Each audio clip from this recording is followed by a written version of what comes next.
안녕하세요.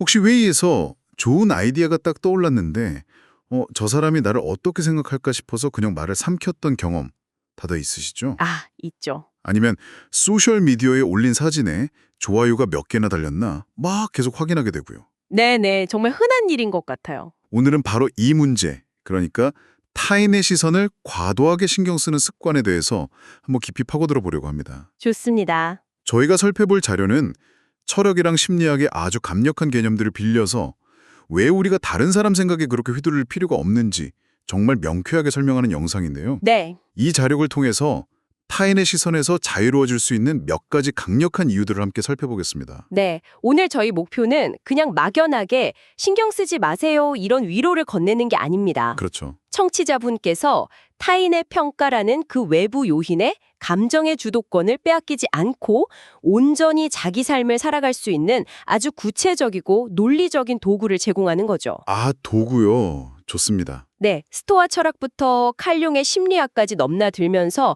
이 문제가 왜 우리를 올가매는지, 그리고 어떻게 그 굴레에서 벗어날 수 있는지 그 근본적인 원리를 한번 짚어보겠습니다. 좋습니다. 자료에서 가장 먼저 지적하는 점이 굉장히 도발적이더라고요. 어떤 점이었죠? 바로 우리가 스스로 힘을 내주고 있다는 거예요.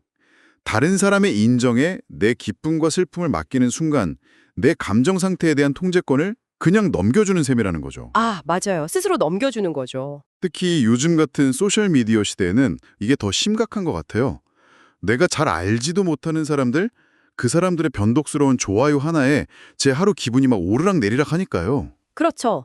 일종의 인정 중독 상태가 될 수 있는 거거든요. 긍정적인 관심이 꼭 행복의 필수 조건처럼 되어버리는 거죠. 네네. 스토아 철학자 세네카가 이런 상황을 보고 아주 신랄하게 비판을 했습니다. 스스로는 칭찬할 수 없는 사람들에게 칭찬받고 기뻐하는 것이 얼마나 어리석은가. 야, 되게 뼈아픈 말이네요. 여기서 한 걸음 더 나아가면 타인의 기대에 맞추려다가 진정한 나를 잃어버리는 문제로 이어지는데요. 독일 철학자 니체가 이걸 주인, 노예 도덕이라는 아주 강력한 개념으로 설명했습니다. 주인, 노예 도덕이요? 표현이 굉장히 강렬한데요? 근데 이게 좀 극단적으로 들리기도 해요. 사회 구성원으로서 어느 정도 규칙을 따르고 다른 사람을 배려하는 건 필요한데 니체는 이건 마저 노예도덕이라고 비판하는 건가요? 아, 정말 좋은 질문이세요. 니체가 말하는 건 무슨 사회 규칙 다 무시하는 무정부주의자가 되라는 뜻이 전혀 아니고요. 그런 건 아니군요. 네, 핵심은 가치의 기원입니다. 누가 당신의 삶에서 좋음과 나쁨을 정의하느냐는 거죠. 가치의 기원. 네, 니체가 말하는 주인은 스스로 가치를 창조하는 사람이에요. 반면에 노예는 남이 만들어 놓은 가치체계 안에서 착하다, 나쁘다 이런 평가를 받으면서 안도감을 느끼는 사람이고요. 아, 이 무리의 도덕, 즉 노예 도덕은 튀는 행동을 위험으로 또 관습에 어긋나는 걸 악으로 간주합니다. 낯선 걸 두려워하기 때문이죠. 그럼 예를 들면 이런 거겠네요. 주변에서 다들 안정적인 대기업 가는 게 성공이야 라고 말할 때 제 마음속으론 사실 나만의 작은 공방을 차리고 싶으면서도 결국 주변 시선 때문에 대기업 원서를 쓰는 사람이 바로 노예 도덕에 머무는 거군요. 정확합니다. 바로 그 공방을 차리기로 결심하고 나에게 성공이란 내가 만든 가구로 사람들을 행복하게 하는 것이라고 스스로 정의하는 사람. 네네. 그 사람이 바로 니체가 말하는 주인입니다. 니체의 경고는 무리의 시선을 의식하는 순간 우리는 진정한 자신을 잃고 그들이 정해놓은 평범함의 틀에 안주하게 된다는 거예요. 아, 위대함은 무리의 의견을 무시하고 자신의 길을 개척할 때만 가능하다. 아주 강력한 메시지죠. 네. 내 삶의 가치관을 스스로 세워야 한다는 점 잘 알겠습니다. 그런데 여기서 좀 현실적인 질문이 생겨요. 네, 어떤 거죠? 제가 주인이 되기로 결심하고 공방을 차렸다고 해도 주변 사람들은 여전히 저러다 망하면 어쩌려고 참 철없다 이렇게 말할 수 있잖아요. 그 외부의 압박과 시선을 어떻게 다뤄야 할까요? 우리가 그걸 그냥 무시할 수만은 없지 않습니까? 바로 그 지점에서 스토아 철학이 아주 유용한 해답을 줍니다. 오, 통제의 문제로 넘어가는 거죠. 철학자 윌리엄 B. 어빈이라는 사람이 고대 스토아 철학의 통제의 이분법을 현대적으로 발전시켜서 통제의 3분법이라는 개념을 제시했어요. 통제 3분법이요? 네, 세상의 모든 일을 세 가지로 나누는 겁니다. 첫째, 우리가 완전히 통제할 수 있는 것. 네. 둘째, 전혀 통제할 수 없는 것. 그리고 셋째, 일부 통제할 수 있지만 완전히는 아닌 것. 흥미롭네요. 그럼 다른 사람의 의견이나 평가는 이 세 가지 중에 어디에 속하게 되나요? 바로 두 번째와 세 번째 범주에 걸쳐 있습니다. 아, 두 군데에 다요? 네. 예를 들어서 누군가가 이미 나에 대해 가지고 있는 편견이나 과거의 평가는 우리가 전혀 통제할 수 없는 영역이죠. 그렇죠. 이미 굳어진 생각이니까. 반면에 지금 제가 하는 말과 행동을 통해서 그들의 생각에 어느 정도 영향을 미칠 수는 있어요. 하지만 여기서 중요한 건 우리가 아무리 친절하고 논리적으로 행동하더라도 그 결과, 즉 그들이 최종적으로 어떤 생각을 할지는 여전히 우리 통제 밖에 있다는 겁니다. 아, 그건 그들의 몫이니까요. 결국 최종 결과는 우리가 통제할 수 없다는 거군요. 그렇다면 스토아 철학자들이 내리는 결론은 아주 명확하겠네요. 그렇습니다. 통제할 수 없는 것에 정신적 에너지를 쏟는 건 어리석은 일이라는 거죠. 차라리 우리가 완전히 통제할 수 있는 우리 자신의 판단, 가치관, 행동에 집중하는 것이 훨씬 현명합니다. 걱정이라는 게 본질적으로 통제 불가능한 걸 통제하려는 헛된 시도에서 비롯되거든요. 그렇죠. 누군가의 머릿속에서 일어나는 일을 걱정할 시간에 내 공방의 다음 작품을 구상하는 데 에너지를 쓰는 편이 낫다는 겁니다. 와, 우리가 통제할 수 있는 것에 집중하라. 정말 명쾌한 원칙이네요. 네. 그런데 자료는 여기서 한 걸음 더 나아가서 훨씬 더 흥미로운 관점을 제시합니다. 설령 그들이 우리에 대해 어떤 생각을 한다 해도 그 생각이 과연 온전한 우리에 대한 것일까? 아, 그렇죠. 어쩌면 그들의 생각은 우리 자신과는 아무 상관이 없을 수도 있다는 겁니다. 바로 스위스 정신의학자 칼 융의 투사 개념이 등장하는 지점입니다. 투사요? 투사라는 건 바로 이 억압된 자신의 그림자를 무의식적으로 다른 사람에게서 발견하고 그 사람을 비난하거나 혐오하는 현상을 말합니다. 와, 잠깐만요. 이건 진짜 충격적인데요? 그럼 제가 누군가를 향해서 저 사람은 왜 저렇게 이기적이야? 라고 생각할 때 사실은 제 안에 있는 이기적인 면모를 보고 불편해하는 걸 수도 있다는 말씀이시잖아요. 맞습니다. 와, 이건 모든 인간관계를 다시 생각해보게 만드네요. 정확히 그겁니다. 융이 이런 말을 했어요. 투사는 세상을 자기 자신의 알려지지 않은 얼굴의 복제품으로 바꾼다. 세상이 내 얼굴의 복제품이다. 네. 아주 쉬운 예로 자신이 돈을 너무 밝힌다는 사실을 스스로 인정하기 싫은 사람이 있다고 해보죠. 그 사람은 유독 다른 사람을 향해 저 사람 너무 속물이야 라고 비난할 가능성이 높습니다. 아, 자신의 그림자를 상대방에게 비춰보고 있는 거죠. 이 사실을 이해하면 누군가의 비난을 덜 개인적으로 받아들이게 됩니다. 아, 저 사람의 비난은 나에 대한 정보가 아니라 저 사람 자신에 대한 정보를 담고 있구나 하고요. 와, 이건 관점의 전환이 아니라 그냥 관점의 혁명이네요. 그렇죠. 자, 이렇게 내면의 문제, 통제의 문제, 그리고 타인 생각의 본질까지 파고들었는데 자료는 아예 렌즈를 더 넓혀서 우주적인 관점까지 제시합니다. 네. 당신은 우주의 중심이 아니다. 라는 거죠. 생각해보면 우리는 각자 자기 눈으로 세상을 보니까 스스로가 세상의 중심처럼 느껴지지만 사실은 전혀 그렇지 않다는 거잖아요. 맞습니다. 심리학에서는 이걸 스포트라이트 효과라고도 부르죠.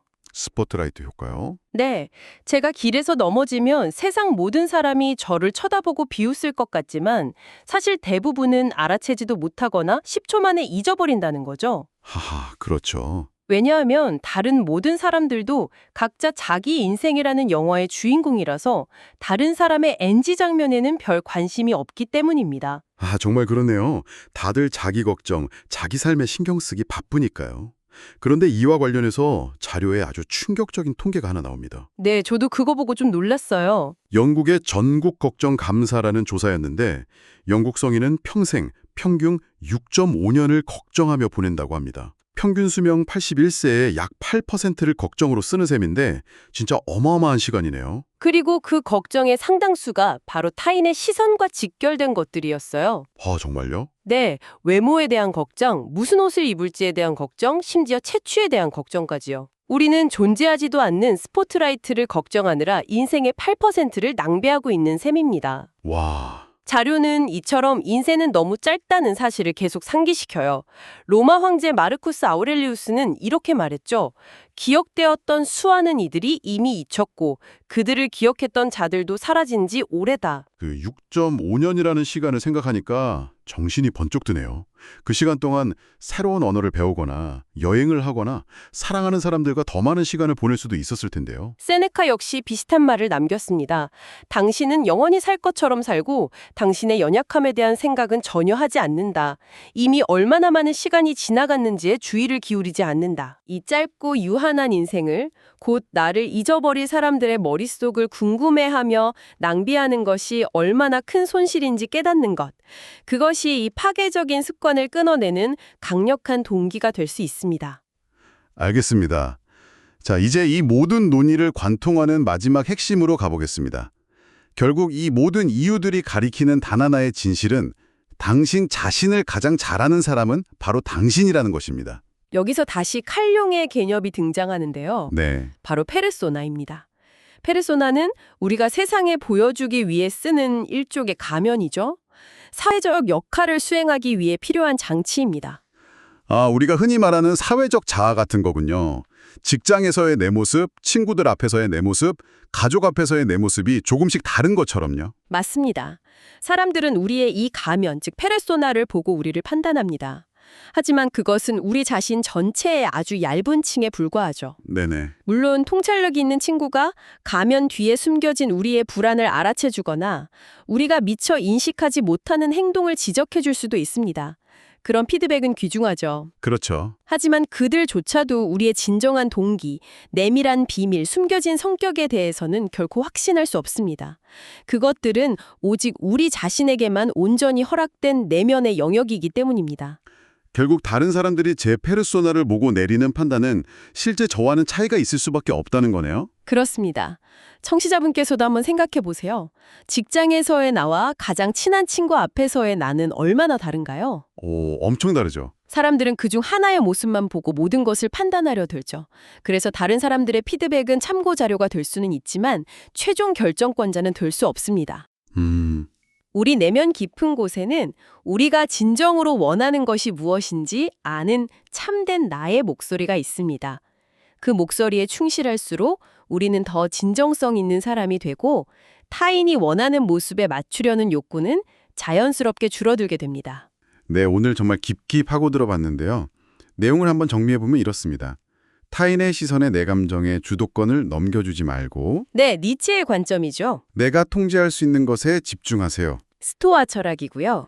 때로는 다른 사람의 부정적인 반응이 그 사람 자신의 내면 문제, 즉 융에 투사할 수 있다는 점을 기억하고 무엇보다 사람들은 당신이 생각하는 것만큼 당신에게 관심이 없으며 우리에게 주어진 시간은 한정되어 있다는 사실을 잊지 마세요. 그렇죠. 궁극적으로 나를 가장 잘 아는 사람은 바로 나 자신이니까요. 네, 여기서 마지막으로 강조하고 싶은 점은 오늘 나눈 이야기가 타인의 의견을 완전히 무시하는 그런 냉소적인 사람이 되라는 뜻은 아니라는 겁니다. 그건 아니죠. 핵심은 외부의 인정에서 내부의 진정성으로 삶의 초점을 옮기는 겁니다.